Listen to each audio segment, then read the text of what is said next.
Olá, então estamos aqui mais uma vez, seguindo com o nosso projeto Cartas e Crônicas de Francisco Cândido Xavier, pelo Espírito do Irmão X, livro de 1966. Estamos seguindo a ordem do livro, toda semana, lendo um conto para vocês. Perdeu um conto desse livro ou dos outros que nós já lemos? É só chegar lá no nosso canal do YouTube, FCC_Cidade, que tá tudo lá. Todos os nossos contos lidos estão lá. E é um bom acervo para vocês poderem utilizar em palestras, em conversas, num pouco mais de esclarecimento sobre a doutrina espírita de uma maneira mais lúdica. E para continuarmos, também nós alternamos as nossas vozes, né? Porque senão também fica chato, vocês sempre escutando a mesma voz, né? Então hoje nós temos o nosso contador de histórias, Sérgio Rodrigues, que é o presidente do Centro Espírita Emmanuel, da nossa fraternidade, e ele vai nos trazer o capítulo 5.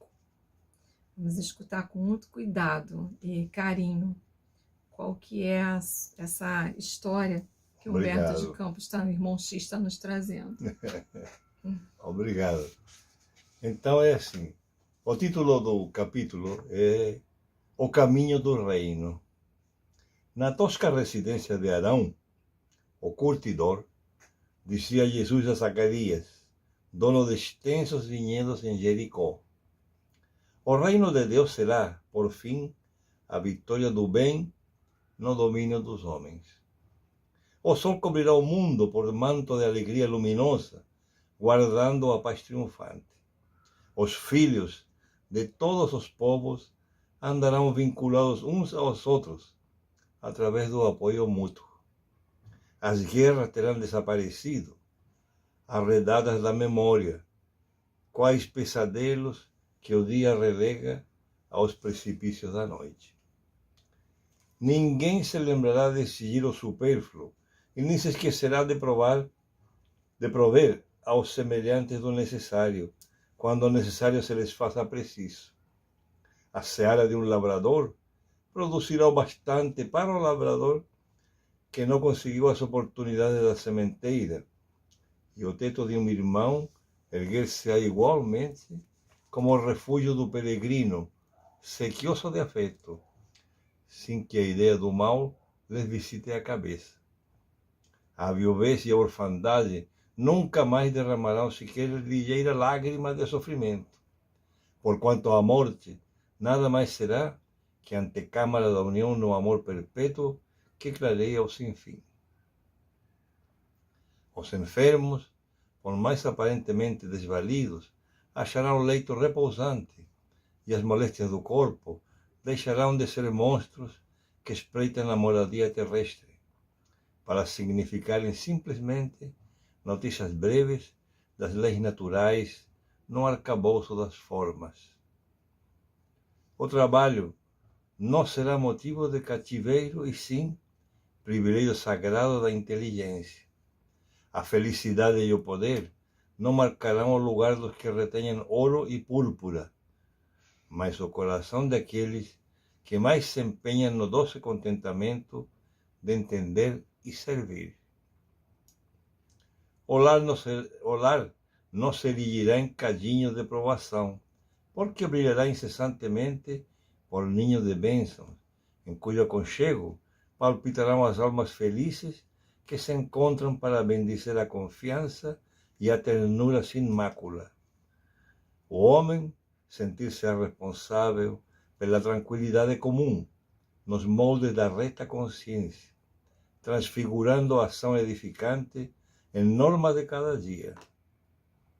A mulher será respeitada na condição de mãe e companheira que devemos, originariamente, todas as esperanças e regozijos que desabrocham na terra, e as crianças serão consideradas por depósitos de Deus.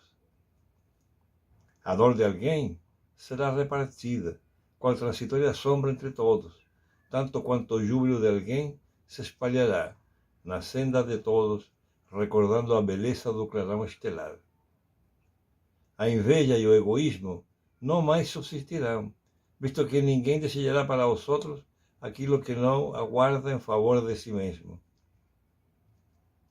Fontes deslizarão entre jardins e frutos substanciosos penderão nas estradas, oferecendo-se à fome do viajor, sem pedir-lhe nada mais que uma prece de gratidão à bondade do Pai, de vez que todas as criaturas alentarão consigo o anseio de construir o céu na terra que o Todo Misericordioso lhes entregou. Deteve-se Jesus, contemplando a turba que o aplaudia, frenética, minutos depois de sua entrada em Jerusalém para as celebrações da Páscoa, e notando que os israelitas se diferenciavam entre si, a revelarem particularidades das regiões diversas de que procediam.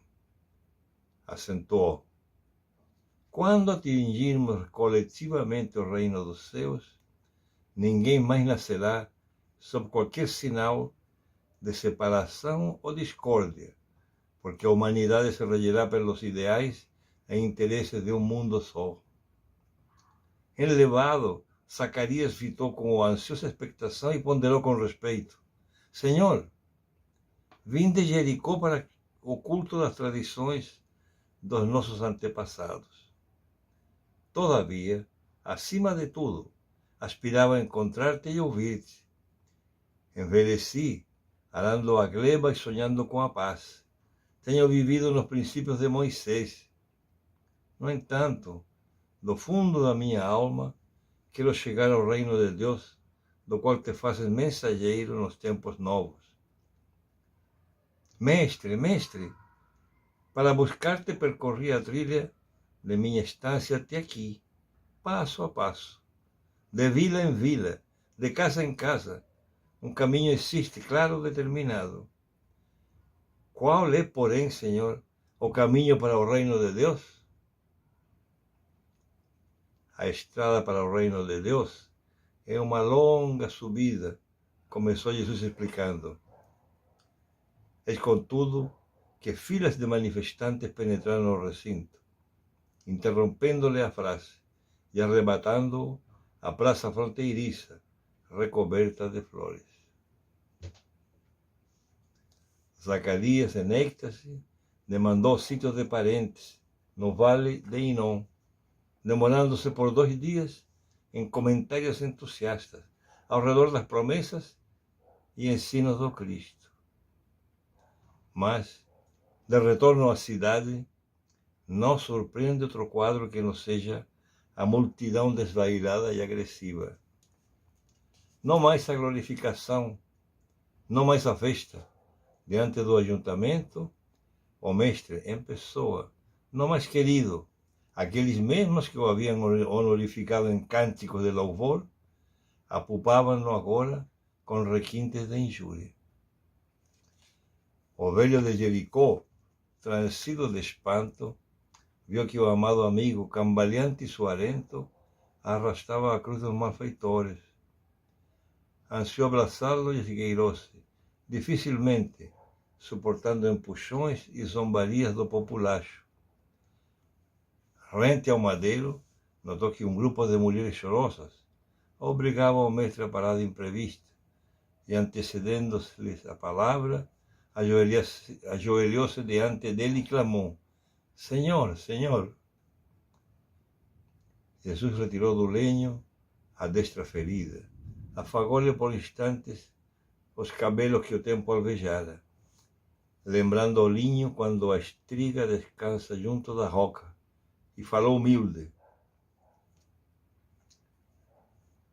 Sim, Zacarias, os que quiserem alcançar o reino de Deus subirão ladeira escabrosa. Em seguida, denotou a atenção de quem escutava os insultos que lhe eram endereçados. Fim da pausa ligeira, apontou para o amigo com um gesto a poeira e o pedregulho que se aventalhavam na frente, e como a recordar-lhe a pergunta, que deixara sem resposta, afirmou com voz firme: para a conquista do reino de Deus, este é o caminho. Linda página, lindo conto. A gente tem que observar qual é o caminho que nós queremos seguir. Isso, o caminho do reino. O caminho do reino. Então, ficamos por aqui com mais este conto. Aguardamos os seus comentários. Aguardamos que você curta lá no nosso canal, que divulgue. E até a próxima, se Deus quiser. Até a próxima.